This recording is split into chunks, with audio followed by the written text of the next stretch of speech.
शुभ प्रभात। शरीर हो या मन, कभी अस्वस्थ होता है तो उसके लिए बहुत महत्व की बात है कि शरीर में इकट्ठा क्या हुआ। आयुर्वेद भी यही कहता है और प्राकृतिक चिकित्सा भी यही कहती है। ऐसे पदार्थ जो शरीर के लिए उपयोगी नहीं हैं, जब वो शरीर में इकट्ठे हो जाते हैं, वही रोग का कारण होते हैं। तो ये महत्वपूर्ण नहीं कि केवल शरीर में ही, हमारा घर भी, हमारा शरीर भी और हमारा मन भी, ये तीनों ही अनावश्यक चीजें जब इसमें इकट्ठा हो जाती हैं तभी बीमार होते हैं। आवश्यक चीजें जो इसको चाहिए, भोजन जितना आवश्यक चाहिए आप ले रहे हैं, आप बीमार नहीं होंगे। जितना सोचना है, जो आवश्यक चीज से संबंधित काम है उससे संबंधित अगर आप सोच रहे हैं, तब आप मानसिक बीमार नहीं होंगे। आपका घर भी, आपके घर में जितना आपके लिए बहुत आवश्यक है उतना आप घर के अंदर रखते हैं तो घर अच्छा लगेगा, आनंद का कारण बनेगा। क्योंकि कबाड़ ही चीजों को खराब करता है। ये जो कंप्यूटर है, इस कंप्यूटर के अंदर भी जब बहुत सारी चीजें भर जाती हैं तो ये हैंग होने लगता है। कंप्यूटर, मोबाइल भी, मेमोरी फुल हो गई, हैंग होने लगता है। ऐसे अनेक सारी फाइल्स जब इसके अंदर स्टोर हो जाती है मोबाइल में, तो मोबाइल हैंग होने लगता है। हैंग कब होता है? जब अनुपयोगी फाइल्स उसके अंदर बहुत अधिक इकट्ठी हो जाती हैं।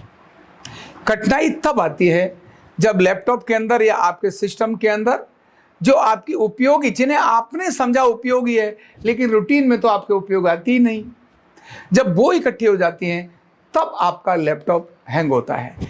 एक तो है आप खुद इकट्ठा करते हैं, दूसरा अनावश्यक भी इकट्ठा होता रहता है। जैसे घर है, अब घर में बहुत सारी चीजें, आप आए किसी और ने रख दी, कभी लाठी रख दी, कोई बोतल लेकर आया उसने रख दी, कोई और चीज लेकर आया, हम रखते रहते हैं, कबाड़ इकट्ठे करते रहते हैं। कोई लेकर आया, हमने रख दिया, हम नहीं लाए थे, कोई दूसरा लाया था, हमने रख दिया, और वो रखे रखे जंग खाती रहती हैं और वो और आसपास के माहौल को खराब करती रहती हैं, नेगेटिविटी फैलाती रहती हैं। इलेक्ट्रॉनिक्स का इतना भंडार आपके घर में मिलेगा, आप नहीं लाए, किसी और ने दिया, मोहबस आपने रख लिया, आपके उपयोगी नहीं है, आपका घर उससे कबाड़ हो जाता है और वह धीरे धीरे खुद सड़ता है और आसपास के माहौल को भी सड़ाता है।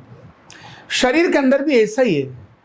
शरीर रूटीन में क्लीन होता रहना चाहिए। जब हम नहीं क्लीन करते शरीर को, तो शरीर के अंदर पेट साफ नहीं होता, कब्ज हो जाती है, तो ये कब्ज ही अनेक सारे बीमारियों का बड़ा कारण बनती है। कब्ज अनेक सारी बीमारियों का कारण बनती है। यूरिन अगर बाहर नहीं जा रहा है, क्लीन नहीं हो रहा है, तो भी अनेक सारी बीमारियों का कारण बनता है। और ऐसे ही है मन। जो उपयोगी बातें नहीं है वही मन को ज्यादा खराब करती हैं, जो उपयोगी है वो कभी खराब नहीं करती। जो महत्व की है, जितना आपने काम करना है, जितना सोचना है, आपके संबंध में जितना जिस काम के बारे में आप लगे हो, जो आपने फोकस लिया है, जो आपने टारगेट लिया है, जो आपको काम जिम्मेदारी में मिला है कि आपने ये काम करना, आपने लिया, आपके घर वालों ने दिया, आपके किसी बड़ों ने दिया, आपके जहाँ जॉब करते हैं वहाँ किसी आपके अधिकारियों ने दिया, कोई भी जो आपको टास्क और काम दिया है, आप उस पर पूरा फोकस करते हैं और बड़ा जोर लगा के काम अच्छा करते हैं, तो आप मन से कभी भी बीमार नहीं होंगे, तन से भी बीमार नहीं होंगे। बीमार तब हो जाएंगे जब जो काम करना था उस काम से हटकर आप अपना फोकस लगाएंगे, तब आपको बीमारी आएगी। और वही विचार आपको अधिक बीमार करते हैं, जिनका उपयोग आपके जीवन में नहीं है। उसको मैं बोलता हूं कबाड़। उन कबाड़ी विचारों को आप रखकर आप खुद भी बीमार होते हो और अपने आसपास के लोगों को भी बीमार करते हो। क्यों?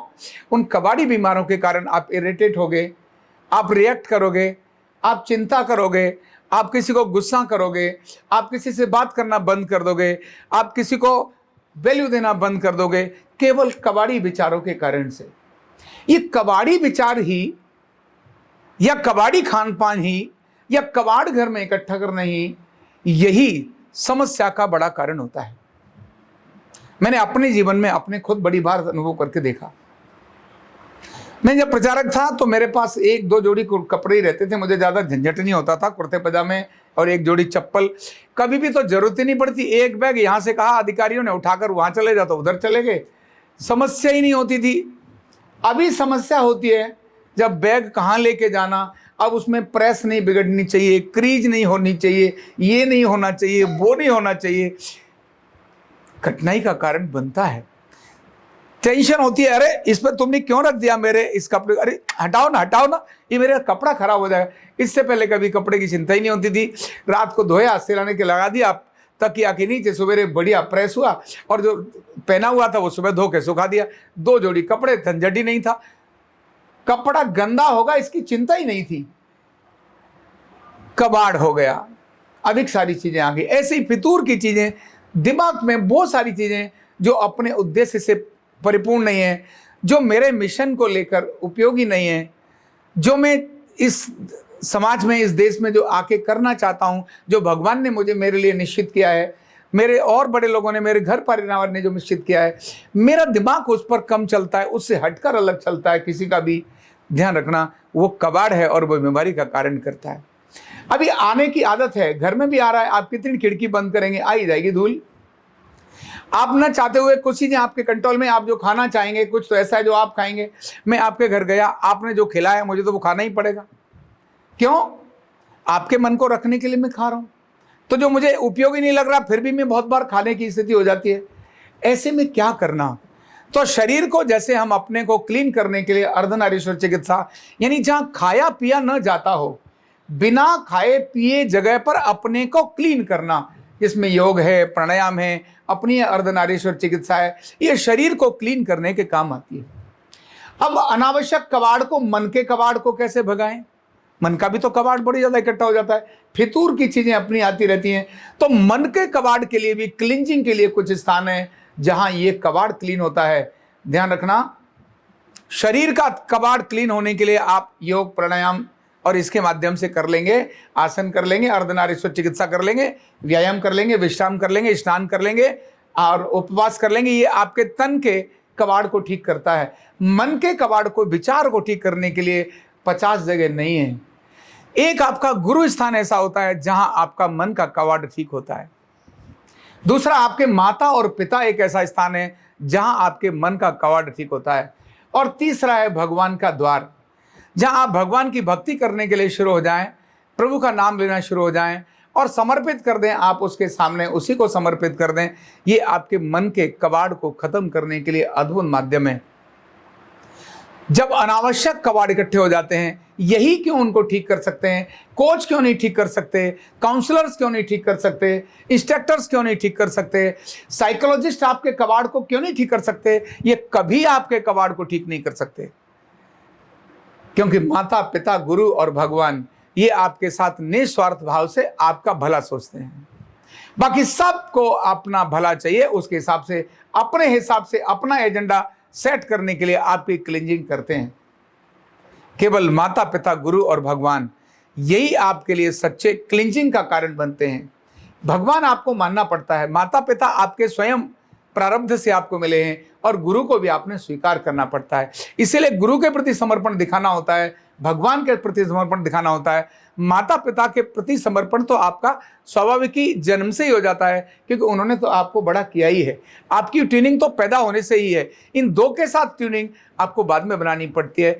जब इनकी ये क्लींजिंग कर पाएं, आपकी सफाई कर पाएं, इसके लिए बहुत जरूरी है इनके प्रति भक्ति, इनके प्रति आपका समर्पण, इनके प्रति आपकी श्रद्धा।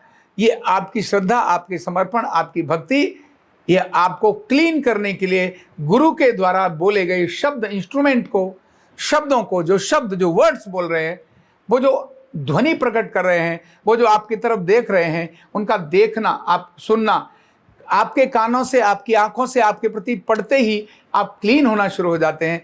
ऐसी क्लींजिंग सिस्टम हमारे पूर्वजों ने हमारे सामने दिया है। तो पहली बात, अनुपयोगी चीजों को, अपना कबाड़ इकट्ठा करने की आदत को छोड़ें। नंबर 2, क्लींजिंग का प्रोसीजर हमेशा जारी रखें।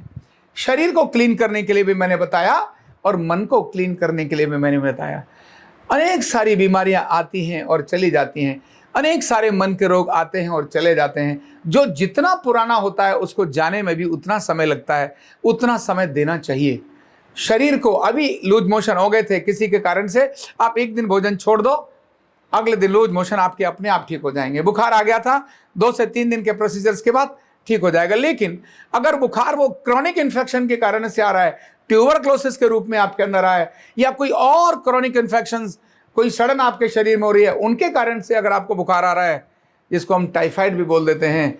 टाइफाइड बहुत अधिक क्रॉनिक नहीं होता, लेकिन ट्यूबरक्लोसिस जैसे कुछ बीमारियां हैं जो लंबा बुखार का कारण बनती हैं। इसका मतलब है आपको लंबी क्लिंजिंग की आवश्यकता है। और इसी तरह से मन में जब अवसाद होने लगे, जब डिप्रेशन आने लगे, जब मन के अंदर उदासी बहुत अधिक आने लगे, जब के अंदर निराशा बहुत अधिक आने लगे, जब इच्छाएं खत्म होने लगे, कुछ काम करने का मन न करे, तो ऐसे में अपने गुरु के प्रति, अपने माता पिता के पास, अपने गुरु के पास, या फिर उस भगवान की शरण में लंबे समय के लिए चले जाना चाहिए। लंबे समय तक जाने पर वो चीज़ें धीरे धीरे जड़ से खत्म हो जाती हैं। इसीलिए कबाड़ इकट्ठा करने की आदत, और कबाड़ आया है तो उसको क्लीन करने का प्रोसेस जब तक आप अपने पास रखेंगे, तब तक आप निरोगी और मस्त और स्वस्थ रहेंगे। जिस दिन यह प्रोसेस आपका कम हो जाएगा, उसी दिन आपके साथ अनेक सारी कठिनाइयों का कारण आप स्वयं बन जाएंगे। बहुत बहुत धन्यवाद। न्यूरोथेरेपी का कंप्लीट कोर्स सीखने के लिए जुड़िए हमारे ऑनलाइन ट्रेनिंग प्रोग्राम से और जानिए करीब 100 बीमारियों का इलाज बिना दवा और बिना मशीन के।